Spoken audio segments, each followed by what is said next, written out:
Officially, the Slavic tribes began converting to Christianity in the medieval times, but many pagan customs were preserved among peasants. Today there are pagan revivals across Europe, and the Slavs are no exception. This group of people being rained on in Poland is called GROMADA BIAŁOŻAR, and they're waiting for the rain to stop so they can celebrate the coming of summer. Czy przyjdzie do mnie, czy nie? Wołanie usłyszmy, wołanie usłyszmy, wołanie usłyszmy, wołanie usłyszmy. Ach wodo ma, w tobie nadzieja cała, że chłopca mego znasz i jemu wianek dasz, że chłopca mego znasz i jemu wianek dasz. There were many gods in the Slavic pantheon. The main three are Perun, who is the god of the storm and the sky. His name comes from that of the Proto-Indo-European thunder god, Perkunos, whose name is clear in his Lithuanian cognate, Perkunas. These gods are all like the Nordic god of thunder, Thor, whose other name, Fjörgyn, comes from Perkunos as well. Perun is the principal deity of the Slavic people. Svarog is a smithing god, like the Roman Vulcan. He is compared in the Hypatian Codex to the Greek god Hephaestus, and it says he is father of the sun god Dagspog and the fire god Svarog. This trinity is reflected in the ancient Vedic texts of India, in which lightning, fire and sun, that is Indra, Agni and Surya, are all brothers. Veles is a dark god, whose mythic roles are cognate with those of the god's enemies in other pagan religions. Yet Veles was honoured by the Slavs. He is the god of the underworld, Naui, and of wisdom and magic. Because of his patronage over cattle, a symbol of abundance, he is called a horned god. The ritual has begun. First, the priests delineate the holy space by marking a circle in salt.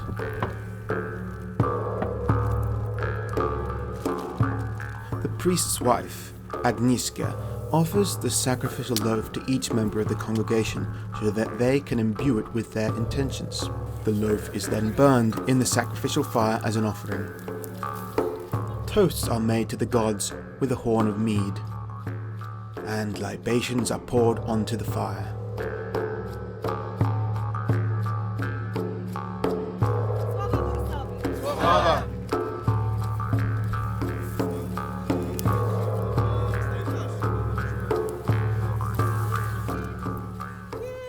Clouties are tied to a green bow in honour of the summer's arrival.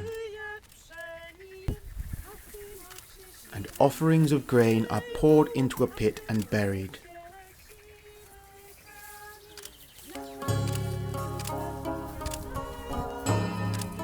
The historic sources on Slavic paganism are sparse, but most information comes via the 12th century primary chronicle.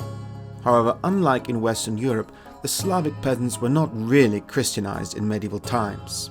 Therefore, we can learn a lot about Slavic paganism from accounts of folk customs among peasants as recently as the early modern era. V.G. Vlasov quotes the respected scholar of Slavic religion, E.V. Anichkov, who, regarding Russia's Christianization, said, "Christianization of the countryside was the work not of the 11th and the 12th, but of the 15th and 16th or even 17th century." Vlasov also said that the fact the vast majority of the Russian population was not Christian in the 15th century could be proven by archaeology.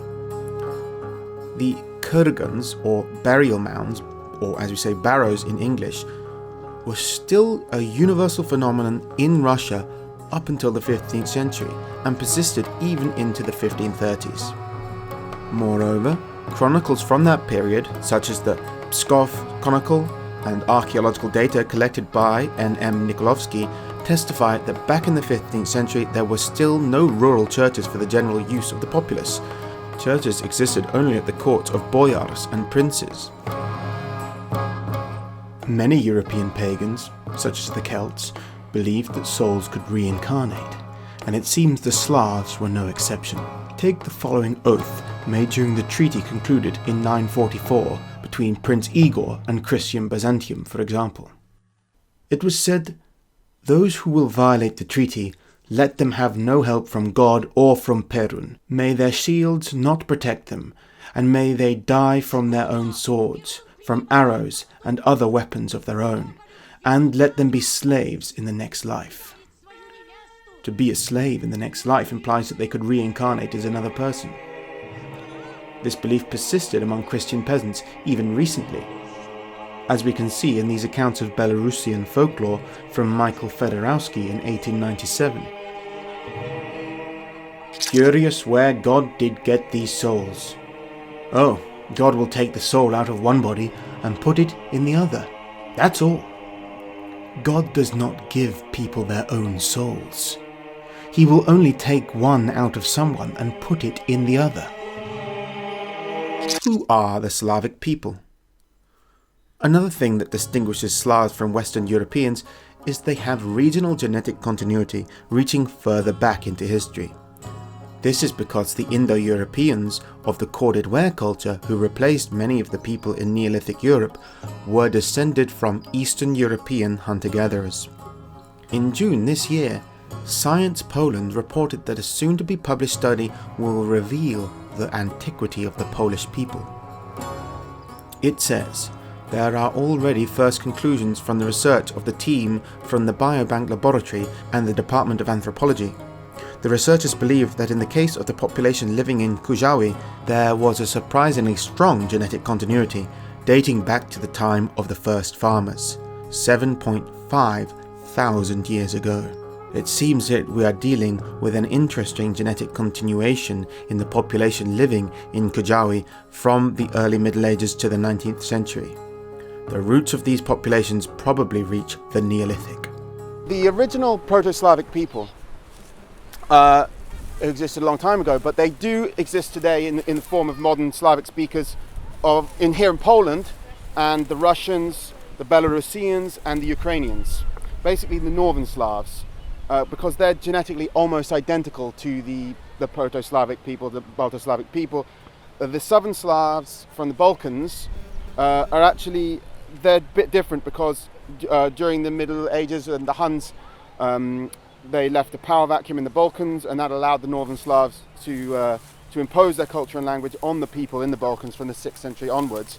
And today the Serbs and Bosnians and what have you, they speak Slavic languages, but they have maybe about 20% input from that Slavic invasion. So the rest comes from indigenous Balkan farmer, so they're much more south-shifted. They're more closely related in some ways to Greeks, so they're kind of like Greek Slavs mix in a way. The Proto-Slavic homeland is the European plain. But the European plain is this area here now in Poland and going further west a bit into Germany. And that's also the homeland of the corded ware culture. And the corded ware culture of the late Neolithic and Bronze Age it's the culture for most of the Indo-European peoples we know today, including the Slavic people and the Germanic people. So it's important to understand the corded ware and their role in history, to understand the diversity of paganism in Europe that happened in the medieval times and the forms that we now practice today. So the corded ware culture languages must have been closely related. Well, all these ones derive from a common source, the ones that we have today, and they influence each other later. So the Slavic languages are quite influential on others, and other languages have been influential on Slavic. For example, linguists think Germanic is closer to Balto-Slavic than Celtic, which is interesting because the Celtic homeland is basically Austria original, and a lot of Germany was Celtic speaking, so you would imagine there would be a heavy influence from, it would be more Celtic, but it isn't. It's closer to Balto-Slavic. And the Gothic language of the Eastern Germanic peoples that actually has more Celtic loanwords than other Germanic languages. So that's interesting. It tells us something about the relationship of Germanic people to Celtic people, and even Anglo-Saxons who invaded a Celtic country don't have very many Celtic words. In English today, we don't really have hardly any Celtic words. But Slavic has many Germanic words. Germanic words like Hanso is Slavic words meaning a band of warriors or cohort.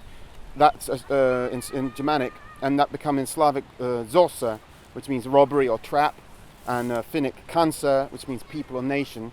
You got the Germanic word chleba, meaning loaf or bread, and that became Slavic word zleb, meaning loaf of bread.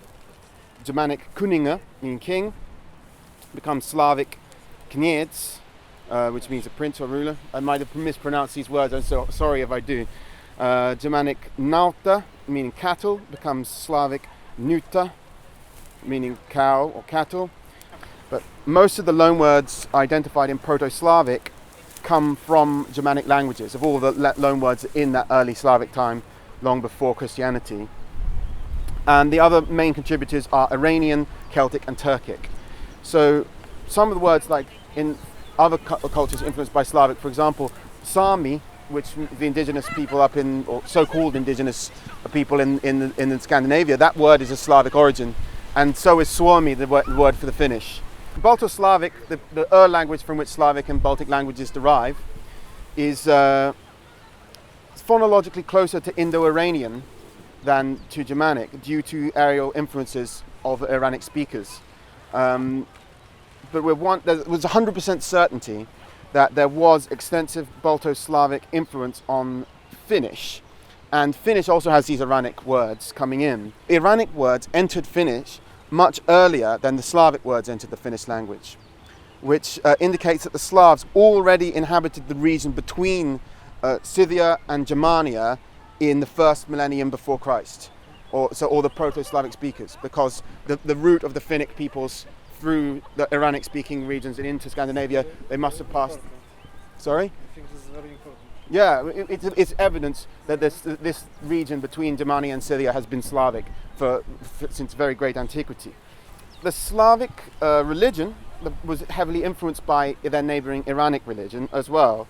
Most likely, when I say Iranic, probably the Scythians.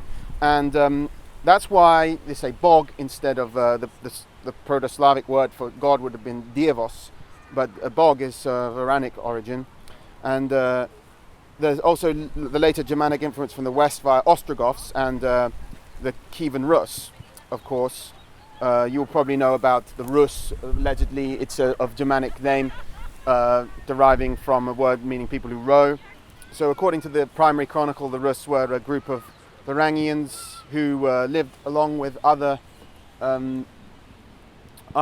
groups like the Swedes and the Utes on the other side of the Baltic Sea in Scandinavia and as far as the land of the English and the French. The Varangians were first expelled, then invited to rule the warring Slavic and Finnic tribes of Novgorod. The Rurik dynasty was founded in the 9th century, lasting until the 17th, and when it initially started, that was the introduction of some Germanic gods and Germanic pagan worship among the Slavs at the same time of Slavic pagan worship, until there was a rebellion and Vladimir restored the cult of the Slavic gods, erecting some big statues for the Slavic gods in 980, and that lasted for about 9 years until he converted to Christianity. And then the great statue of Perun, as perhaps you know, was thrown into the river. But I wonder, because there may have been a precedent for that wasn't just iconoclastic, there may have been a symbolic, because there are certain Indo-European rituals of ritually drowning an idol. If you want to learn more about paganism, then check out some of the other videos on this channel, Survive the Jive. I do streams every other Sunday night, and I cover topics like Nordic paganism, the Indo-Europeans, ancient genetics, and I also make proper videos on location all around the world about folklore and paganism and history. You can support this channel on Subscribestar or Patreon, and then you get access to exclusive content which nobody else can see. I'm Thomas Rousel, and this is Survive the Jive.